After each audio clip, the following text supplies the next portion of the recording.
Hello dear students, welcome to my channel Biology BSc Notes. So dear students, today we are talking about reproductive system of Amphioxus. तो आज का हमारा topic है reproductive system of amphioxus. इससे पहले मैंने एक वीडियो अपलोड किया था जिसमें आपका था सेंस ऑर्गन ऑफ एम्फियोक्सस. तो चलिए आज का टॉपिक स्टार्ट करते हैं. Amphioxus is a type of unisexual और डायोसियस एनिमल. तो जो आपके एम्फियोक्सस होते हैं वो कैसे होते हैं? यूनिसेक्सुअल या डायोसियस होते हैं. यूनिसेक्सुअल का मतलब क्या होता है? इसमें आपके मेल और फीमेल सेक्स ऑर्गन जो होंगे वो अलग अलग होंगे. और यही डायोसियस सेम होता है. डायोसियस में भी क्या होता है, जो मेल और फीमेल होंगे वो अलग अलग होंगे. डायोसियस का ज़्यादा यूज हम लोग प्लांट्स के लिए करते हैं और यूनिसेक्सुअल का हम लोग किस में यूज करते हैं? एनिमल में यूज करते हैं. Means the male and female reproductive organs are present inside the body of male and female individual. जो आपके फीमेल रिप्रोडक्टिव ऑर्गन्स होंगे वो क्या होंगे? बॉडी के अंदर पाए जाते हैं. लेकिन जो आपके मेल रिप्रोडक्टिव सिस्टम होते हैं वो बॉडी के बाहर पाए जाते हैं. क्यों पाए जाते हैं? ऐसा टेम्परेचर को मेंटेन करने के लिए होता है. In amphioxus the sexual dimorphism is poorly developed. तो यहाँ पे जो आपके सेक्सुअल डायमॉर्फिज्म होते हैं वो एब्सेंट होते हैं. यानी यहाँ पे आप बाहर से देख के पता नहीं कर सकते हैं कि ये मेल सेक्स ऑर्गन है या फीमेल सेक्स ऑर्गन है. सो नेक्स्ट है the reproductive system of amphioxus is divided into the following two parts you the study. तो यहाँ पे आपको जो रिप्रोडक्टिव सिस्टम है एम्फियोक्सस का वो डिवाइड किया गया है दो पार्ट्स में. तो पहला है आपका गोनेट्स और दूसरा है गैमीट्स. तो यहाँ पे हमें इन्हें एक एक करके पढ़ना है. तो चलिए पहले स्टार्ट करते हैं गोनेट्स. तो गोनेट्स क्या होते हैं? तो चलिए स्टार्ट करते हैं. क्या है यहाँ पे? इन एम्फियोक्सस देयर आकर 26 to 27 pair gonads in atrial cavity developed from atrial epithelium from 25th to 51 segment of body and each segment of has a pair of gonads. तो यहाँ पे क्या होता है, जो आपके एम्फियोक्सस होते हैं वहाँ पे जो आपका एट्रियल कैविटी होता है वहाँ पे 26 से लेकर 27 पेयर गोनेट्स पाए जाते हैं. और ये कहाँ पे डेवलप होते हैं? ये आपके एट्रियल एपिथेलियल में जाके डेवलप करते हैं. और 25 से लेकर 51 सेगमेंट्स के जो होते हैं वहाँ पे जाके बड़े हो जाते हैं एपिथेलियम में. और प्रत्येक सेगमेंट के पास आपके क्या होते हैं? पेयर ऑफ गोनेट्स प्रेजेंट होते हैं. तो ये हो गया आपके गोनेट्स के बारे में. The male and female gonads are similar in structure. जो आपके मेल और फीमेल गोनेट्स होते हैं वो देखने में आपके एक ही तरह होंगे. ठीक है, आप उन्हें देख के नहीं पता कर सकेंगे कि ये मेल गोनेट्स हैं या फीमेल गोनेट्स हैं. तो इसीलिए यहाँ पे क्या कहा गया है, जो सेक्सुअल डायमॉर्फिज्म होते हैं वो एब्सेंट होते हैं. अब देखेंगे हम स्ट्रक्चर ऑफ गोनेट्स. तो ये बहुत इंपॉर्टेंट है. तो चलिए इसका स्ट्रक्चर देख लेते हैं. तो देखिए यहाँ पे स्ट्रक्चर मैंने बनाया है, तो आप इसको बना भी सकते हैं. देखिए यहाँ पे क्या है, सेकेंडरी गोनेडियल कैविटी, उसके बाद से आपका है प्राइमरी गोनेडियल कैविटी, और यहाँ पे देखिए एट्रियल एपिथेलियम है. यहाँ पे आपके जर्म सेल प्रेजेंट है जहाँ की आपके यहाँ पे इसके अंदर गोनेट्स पाए जाते हैं. और ये है आपका एंटीरियर कार्डिनल वेन. तो मुझे नहीं लगता आपको इस डायग्राम में कोई दिक्कत होनी चाहिए. अगर जो कोई दिक्कत है तो आप कमेंट बॉक्स में कमेंट ज़रूर कीजिएगा. तो ये हो गया आपका structure of gonad of amphioxus. तो अब हम लोग इसके जो स्ट्रक्चर है उसको डिस्कस करेंगे अपने वर्ड्स में. The structure of male and female gonad, testis and ovary are similar at there is no any morphological different between male and female gonad. तो यहाँ पे क्या बताया जा रहा है, जो आपके स्ट्रक्चर हैं यानी मेल और फीमेल का स्ट्रक्चर है गोनेड में, मेल का क्या होगा? आपका टेस्टिस होगा और फीमेल का क्या होगा? ओवरी होगा. ठीक, तो इसे याद रखिएगा. तो ये जो मेल और फीमेल गोनेड्स हैं वो देखने में आपके सेम होंगे. यहाँ पे कोई मॉर्फोलॉजिकल डिफरेंट नहीं नज़र आएगा. मॉर्फोलॉजिकल क्या होता है? मीन्स बाहर से यहाँ पे आपको कोई डिफरेंस नज़र नहीं आने वाला है. ठीक है, मेल और फीमेल गोनेड्स में. Each gonad is attached with the atrial epithelium and surrounded by an outer cavity called secondary gonadial cavity. Inside the gonadial there occur it primary gonadial cavity. तो यहाँ पे क्या हो रहा है, जो आपके प्रत्येक गोनेड है वो किससे अटैच हैं? वो आपके एट्रियल एपिथेलियम से अटैच हैं. और किससे चारों तरफ से घेरे हुए हैं? आउटर कैविटी से, जिसे हम लोग क्या कहते हैं? सेकेंडरी गोनेडियल कैविटी कहते हैं. और इसके अंदर जो होता है गोनेड के अंदर क्या होता है? वहाँ पे आपका प्राइमरी गोनेडियल कैविटी प्रेजेंट होता है.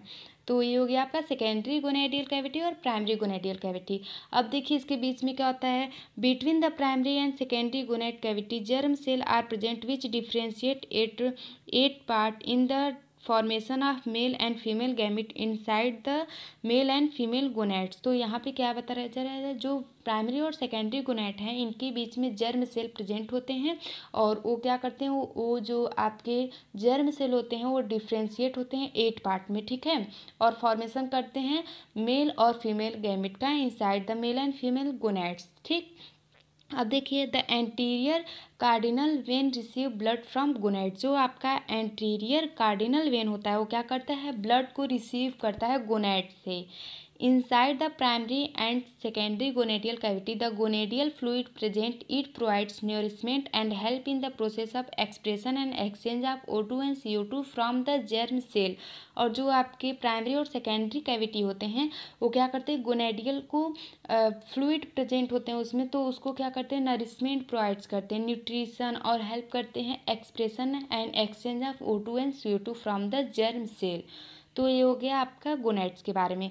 अब हम लोग बी देखेंगे जो कि है आपका गैमेट्स। तो गैमेट्स तो पता है क्या होता है, the process of formation of gamete is known as gametogenesis. अब देखिए तो यहाँ पे the germ cell of gonads are amphioxus differentiated by the process of gametogenesis and produce gamete. और गैमेटोजेनेसिस के प्रोसेस से क्या यहाँ पे आपके गैमेट्स का फॉर्मेशन होगा। Mainly following 2 types of gamete are produce in amphioxus. यहाँ पे आपके सिर्फ 2 तरह के गैमेट्स प्रोड्यूस होंगे एम्फियोक्सेस में, पहला होगा स्पर्म और दूसरा होगा ओवम। स्पर्म को हम लोग कहेंगे स्पर्मेटोजेनेसिस। अब देखिए यहाँ पे स्पर्मेटोजेनेसिस, तो आपको पहले स्पर्म का डायग्राम देखना है। तो स्पर्म का डायग्राम तो आपको पता ही होगा, देखिए पहले इसके एक्रोसोम होता है, उसके बाद से हेड होता है, फिर नेक रीजन, उसके बाद से टेल होता है। तो आप इस डायग्राम को देख लीजिएगा और बना लीजिएगा। अब हम लोग इसको इसी स्ट्रक्चर को यहाँ पे नीचे डिस्कस करने वाले हैं, चलिए देखते हैं। Sperm are male gametes of Amphioxus produced from that germ cell of male gonad by the process of spermatogenesis। जो आपके स्पर्म होते हैं उसे हम लोग मेल गैमेट के नाम से भी जानते हैं, और ये क्या प्रोड्यूस करते हैं, जर्म सेल, और ये कहाँ से होते हैं, bye the process of spermatogenesis, ठीक। The sperm of Amphioxus is 8 in length and it is differentiated into anterior acrosome, head and neck region। तो यहाँ पे क्या बताया जा रहा है, जो आपके स्पर्म होते हैं एम्फियोक्सस के वो क्या होते हैं, 8 यूम जो होते हैं वो लेंथ में होते हैं और डिफ्रेंशिएटेड होते हैं 2 यानी कि एंटीरियर एक्रोसोम, हेड और नेक में डिवाइड होते हैं। अब देखिए यहाँ पे जो आपके पोस्टीरियर मोस्ट लेयर वहाँ पे क्या होता है, वहाँ पे आपका टेल प्रेजेंट होता है, ठीक। अब देखिए एक्रोसोम के बारे में थोड़ा सा देख लेते हैं। The acrosome of sperm reacts with plasma membrane of ovum during fertilization. तो जो आपका एक्रोसोम होता है वो क्या करता है, स्पर्म को रिएक्ट करता है plasma membrane of ovum during fertilization. तो यहाँ पे जो एक्रोसोम होता है वो क्या करता है, जो आपके एक्रोसोम स्पर्म के जो होते हैं वो रिएक्ट करते हैं प्लाज्मा मेम्ब्रेन में, जब आपका ओवम से क्या होता है, फर्टिलाइजेशन होता है उस दौरान।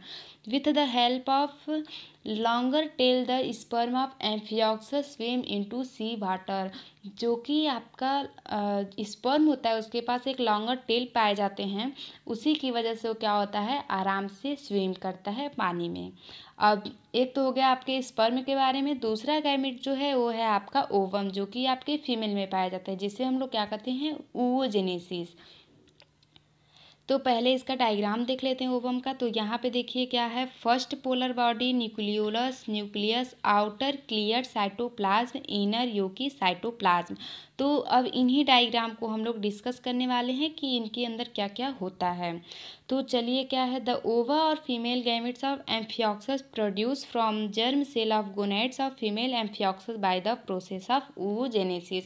तो यहाँ पे जो आपके ओवा है तो क्या है, फीमेल गैमेट्स हैं, ठीक है। तो एम्फियोक्सस में कैसे प्रोड्यूस होते हैं, germ cells of gonads of female amphioxus, जो कि होते हैं किसके प्रोसेस से, oogenesis के प्रोसेस से, ठीक है। तो ऐसे भी कह सकते हैं, the process of formation of ova और female gamete is known as oogenesis। The ovum of Amphioxus is 0.1 mm in a diameter। तो यहाँ पे वहाँ पे स्पर्म में लेंथ में मेजर किया जाता है, यहाँ पे डायमीटर में। The cytoplasm of ovum has little amount of yolk granules and such type of eggs are called microlecithal egg. तो यहाँ पे देखिए बहुत ही ज़्यादा इंपॉर्टेंट पॉइंट है। देखिए जो आपके साइटोप्लाज्म होते हैं ओवम में, वहाँ पे आपके कुछ थोड़े से अमाउंट में योग ग्रेन्यूल्स प्रेजेंट होते हैं, ठीक है, एक के पास जैसे कि एग होती हैं उसी टाइप के, तो उसे हम लोग क्या कहते हैं, माइक्रोलेसाइथल एग कहते हैं, क्योंकि वहाँ पे आपके योग ग्रेन्यूल्स थोड़े से प्रेजेंट होते हैं। अब देखिए क्या है, the cytoplasm of ovum is differentiated into the outer clear cytoplasm in which yolk granules are absent and inner yolky cytoplasm in which yolk granules are present. तो डायग्राम में मैंने दिखाया था जो कि आपके थे आउटर क्लियर साइटोप्लाज्म और इनर योगी साइटोप्लाज्म। तो जो आपका बाहर वाला आउटर क्लियर साइटोप्लाज्म होते हैं, वहाँ पे आपके योग ग्रेन्यूल्स जो होते हैं वो एब्सेंट होते हैं, लेकिन जो आपके अंदर वाले होते हैं योगी साइटोप्लाज्म, वहाँ पे आपके क्या होते हैं, योग ग्रेन्यूल्स जो होते हैं वो प्रेजेंट होते हैं। Inside the cytoplasm there occur a nucleus which has nucleolus. तो जो आपके साइटोप्लाज्म के अंदर न्यूक्लियस होता है उसके पास क्या पाया जाता है, न्यूक्लियोलस पाया जाता है।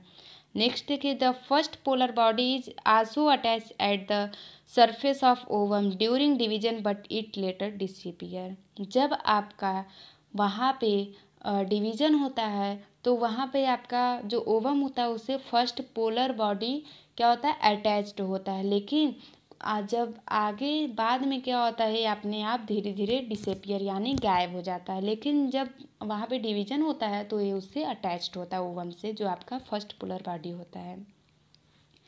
अब लास्ट पॉइंट देखिए, इन एम्फियोक्सस द गोनेडोडक्ट्स और एब्सेंट। जो आपके एम्फियोक्सस होते हैं उसमें गोनेडोडक्ट्स क्या होते हैं, एब्सेंट होते हैं।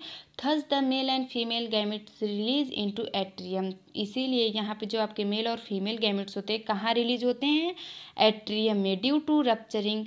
और क्या होते हैं, उसी कारण वो रप्चरिंग होते हैं गोनेड से, और they came out with water current through atriopore. और एक जितने भी सारे के सारे क्या होते हैं बाहर आ जाते हैं, किसके द्वारा, एट्रियोपोर के द्वारा, और क्या होते हैं पानी में क्या होते हैं, बह जाते हैं, यानी कि वहाँ पे फिर से वहाँ पे फर्टिलाइजेशन टेक्स प्लेस कर लेते हैं, पानी में आ जाते हैं और क्या वहाँ पे आपका फर्टिलाइजेशन टेक्स प्लेस कर लेते हैं। तो ये हो गया आपका रिप्रोडक्टिव सिस्टम इन एम्फियोक्सस, जो कि बहुत इंपॉर्टेंट था। अगर जो आपको कोई दिक्कत है तो आप कमेंट बॉक्स में कमेंट कर सकते हैं। मैं इस टॉपिक का जो लिंक होता है डिस्क्रिप्शन में दे दूँगी, आप वहाँ जाके इसको लिख सकते हैं और इसको याद कर सकते हैं। Thank you and have a nice day.